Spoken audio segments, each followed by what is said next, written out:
এ যে ভাঙ্গনি ধরছে ঘরবাড়ি থাকবো মনে হয় না। আমি ভিডিওটি ধারণ করছি ব্রাহ্মণবাড়িয়া বামসারামপুর উজাঞ্চল পতিত রাধানগর গ্রাম হতে।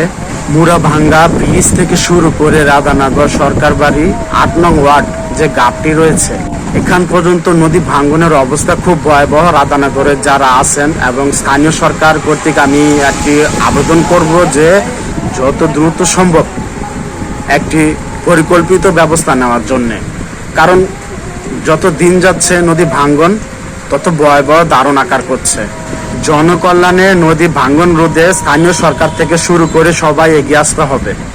আপনারা বিশ্বাস করবেন কিনা জানি না, যদি সরাসরি স্বচক্ষে দেখতেন অবশ্যই বুঝতে পারতেন যে পরিস্থিতি আমি দেখতেছি বেশি দিন মনে হয় না যে রাধানগর থাকবে। দ্রুত সময়ের মধ্যে রাস্তাঘাট সংস্কারমূলক কাজ শুরু হয়ে যায়। স্থানীয় সরকারের কাছে আমি আবারও অনুরোধ করব নদী ভাঙ্গন রোধে যেন দ্রুত ব্যবস্থা নেওয়া হয়। জনকল্যাণে জনগণের স্বার্থে নদী ভাঙ্গন রোধে সবাই ভিডিওটি শেয়ার করে দিবেন।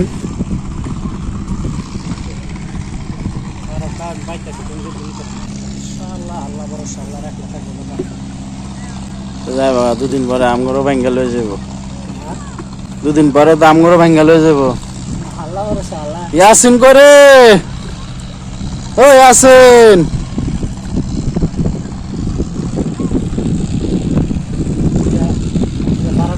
ধরার ঘরে কইতাছি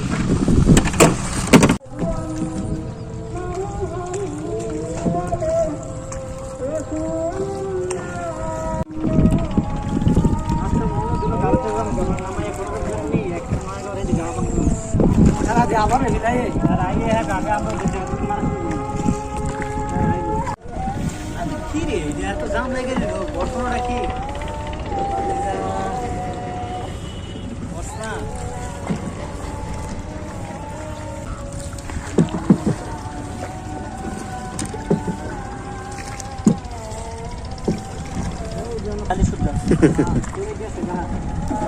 জালি আসেনিও। আল্লাহ তাআলা যদি রাধানগর হাফিজনগরের ওসিলায় যদি নদী ভাঙ্গন রোধের একটি ব্যবস্থা করে দিতেন খুব ভালো হতো। সবাই দোয়া করবেন এবং ভিডিওটি শেয়ার করে দিবেন।